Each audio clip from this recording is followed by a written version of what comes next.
baza juste l'intention peut-être de balkaniser mboka na biso. Et dans tout ça, l'Union africaine peut isoler. Parce qu'il y a des chartes où l'Union africaine ils ont préservé pays moko au cas où ils ont agressé. Mais comment l'Union africaine n'arrive pas à agir? Ça veut dire que l'Union africaine quand le Congo ils ont bunda yango moko face aux Congolais de la RDC et face à la communauté internationale. Quand je parle de la communauté internationale, je vois le Rwanda, parce que le Rwanda, Kenya, tout EAC, surtout EAC en général, voire même certains pays aminés ou Yamukilo. Il faut toujours une décision. Comment il y a un Rwanda parce que de fois on se demande tout le bagage occidentaux ni bazana sima Rwanda babo ndi bazana nani vraiment réellement otoki koloba ki lelo penza appui à Rwanda eza mutu boy to mboka boy appui à Rwanda koloba eza mutu boy eza mboka eza mutu boy plutôt ça c'est j'aimerais dire même qu'ils a ko créer peut-être le Kutamoko où ils ont non manifeste le problème de la guerre de la RDC. Nous avons vu il y a des Congolais de Davouf. La question est de se poser. Non, Congolais. Parce que ceux qui moi n'ayanda que ça fongoli porte. Ça veut dire que accès il y a Taliban déjà tout ce monde a corné nanga dedans. Mais ba corné nanga c'est ba condamné mort bazonga na bango lisuboyete. Bosco ba obatikali deux fois je me demande pendant que betali solo ya souvent les Congo ou utaki plateforme ya utaki kobima ya ancien président Joseph Kabila. Est-ce que souvent les Congo ici avant qui pendant 18 ans souvent qui Congo est-ce que na kokene nae to c'est rassuré qu'il y a qui ko sauver Congo na quelque chose neta bossa nini pour akoki ko sauver Congo parce que ba mobondo o bazo boma bato et uti pas nae insécurité o et eza na est aza parmi bato baza na 4 mais il soit na plateforme souvent les Congo. Souvent le Congo pour Nangaï et que la plateforme était un état d'esprit à tous les Congolais. Parce que l'urgence s'impose en ce moment. Bissoyon Stozana pour Sambo que ça l'a sauvé. Alors souvent le Congo, ils ont état d'esprit. Ils ont plateforme mon coton peut aller s'allier. Ils ont état d'esprit. Ça veut dire que na oyo Congolais singeli asala pour un changement il faut salang. Mais parler de M. Kabila, pendant les 18 ans, il n'a pas pu à sauver. Bien que dans la période, une partie en Boka, ils ont maté pendant beaucoup de temps de l'examen. Social Pesala qui stabilisé. Je parle ici comme un nationalisme, en fait. Un nationaliste plutôt. Sauvons le Congo au Yazomema.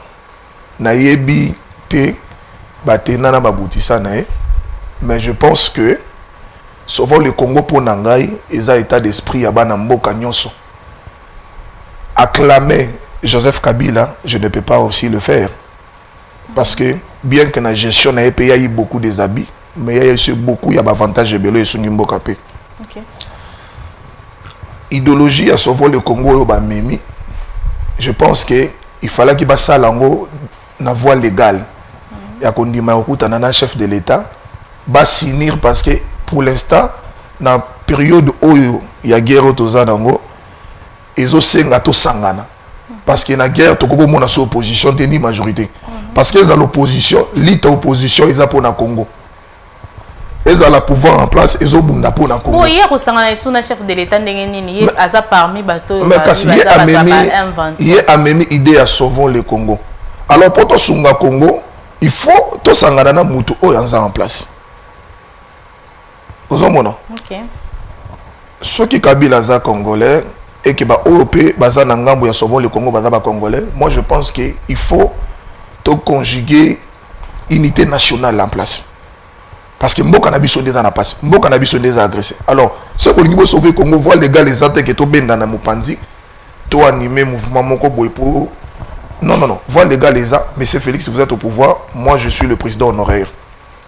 J'ai des stratégies, on a comment je fais pour réussir.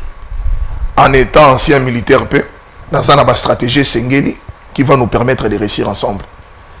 Tous ces gens-là, tous s'engagent ensemble, tous réussir, Kolongo la bango, va libérer, partir en beaucoup au Kangama. C'est simple, c'est ça. Réellement, sauvons le Congo, il faut la redéfinir de la sorte.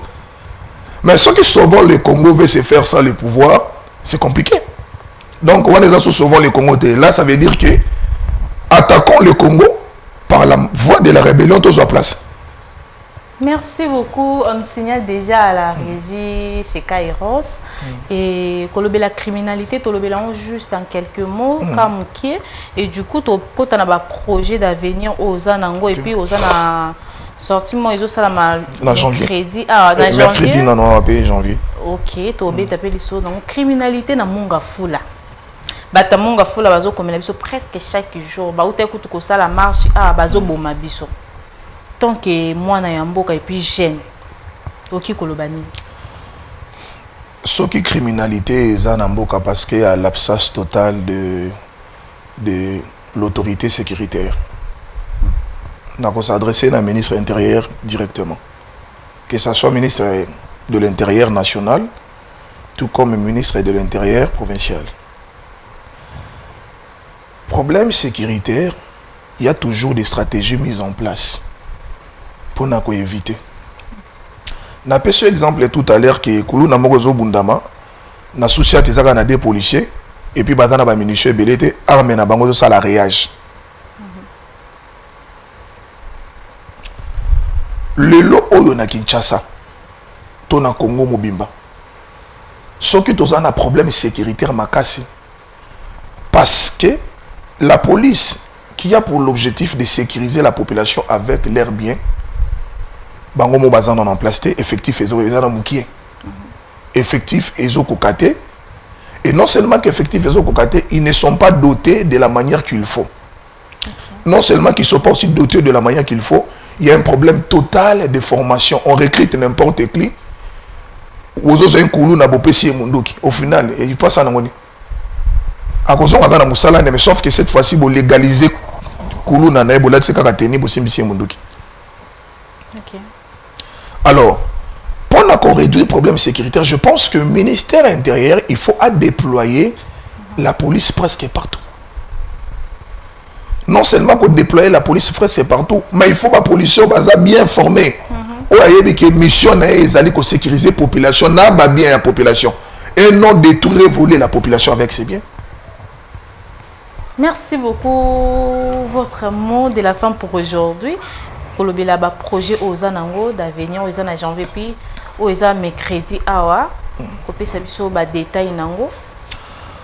Déjà ce mercredi, ce qui est important, tous qui ont signé, moi personnellement, la personnalité politique congolaise, le courageux que vous appelez, il y a un mot, comme on va utiliser en anglais, je ne sais pas ce qu'on dit, j'irai signer l'accord pour le dialogue inclusif avec les confessions religieuses et religieuses plutôt. La question, pourquoi je dois le faire? Parce que nous sommes à la quête de la paix. Et tout ça, pour ça, qui maison dans toutes les dimensions. Alors, Ngaï en étant jeune, hier, critiqué, insulté, aujourd'hui, modèle, artisan de la paix et artère de la paix. Alors, pour la question, il y a Kimia, il y a un appel, nazo bengi saba jeune nyonso baza la mercredi au tokuta na précisément na 5 ans. To sangana ensemble pour na to signer pétition na biso ensemble na ba confession religieuse. To luka kimia et chef de l'état andima dialogue inclusif pour na raison ya kosunga mboka ya Congo. Alors, projet d'avenir au pour l'instant, je pense que l'it oyo important nazo meme la jeunesse congolaise ezako ebisa bango jamais sans nous. Et ce n'est pas normal. Pourquoi ce n'est pas normal? Ce n'est pas normal, Banzela Nyon Seza Sonakishasate. Ce n'est pas normal, Nyon Seza Yakobeba. Ce n'est pas normal, insécurité. Ce n'est pas normal, Tozana catastrophe partout. Érosion, Yamaka. Ce n'est pas normal, dollar Ezo Kitame Bilo Ezo Kitate. Ce n'est pas normal, Tozotanga mais changement zate. Ce n'est pas normal, Tokomiti na 5 présidents après 4 élections, 3 élections, changement zézalate. Ça veut dire la rupture ou rien maintenant. Nous voulons les changements total et radical. Si le gouvernement ne va pas nous supporter, et nous allons prendre certaines questions en main. Et moi, je suis prêt. Il y a comme mon pépé à Sika. Na ekolo ya Congo, mon pépé à Sika nezali. Koboya mabe, kosala malamu. Yango ngamoko naza exemple palpable. Na reconnaître mabe, na zongi pas population na singi bolibis. Pour na ebisa population était tous en la capacité. Ya kosala bola mopé. Le changement il est possible tant qu'on vit. Tant que nous sommes vivants plutôt. Merci. Donc voilà, en quelque sorte. Merci beaucoup Isaïe Kibongo Ndeko, Israël Bongo, na plateau na biso ya One Way Télévision et puis en partenariat avec World Télévision. Alors prenez rendez-vous prochainement et au revoir.